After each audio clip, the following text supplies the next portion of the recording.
anchor Christian Navarro. Our lead anchor Grant, who wasn't able to make it today.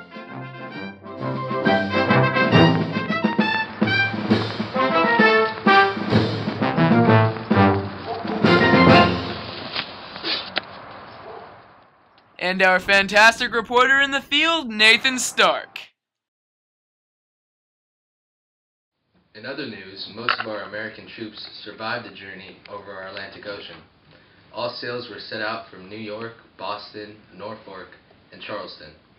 Some letters have been sent back to tell the experience on the trip there. Soldiers entertained themselves by playing cards and wrestling matches. On the boat wasn't much fun at all.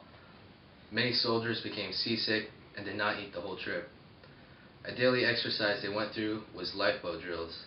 Every boat was prepared for emergency evacuation.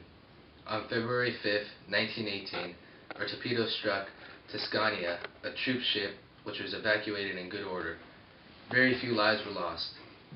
Only 71 of our 1,142 troop ships were sunk on the way to France.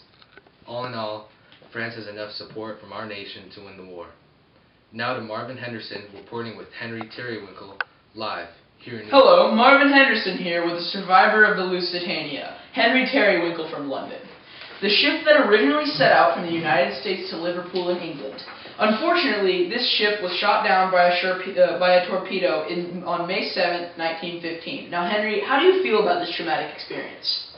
Hello, Marvin. Pleasure to be here talking to you today. The experience that us survivors had was simply terrifying. Good thing I was prepared. So, how exactly did the Lusitania sink in the first place? Well, as you all know, the Germans suspected our vessel to be transporting ammunition and other war supplies to the British to help them win the war. So the Germans shot a torpedo at us.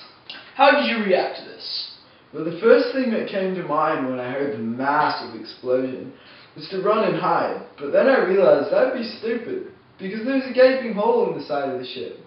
So I put on my floaty vest. After the boat sank into the depths of the sea, there was only several other survivors and myself floating out in the middle of the ocean. Amazing. Now this is a horrible scene depicted by Henry himself of the tragedy.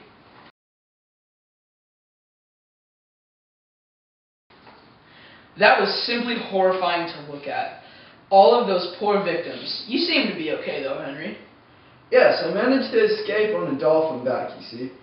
He was a very nice dolphin. His name was Charles Buford Jefferson III. Don't ask me where the other two came from. Interesting.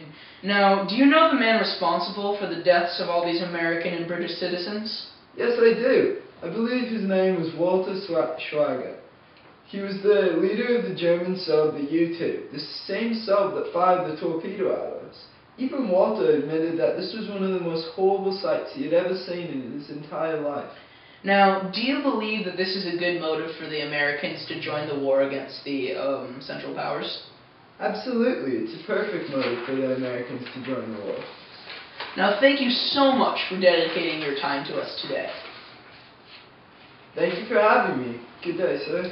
Well, folks, you heard it first on channel -3.5 News at 11.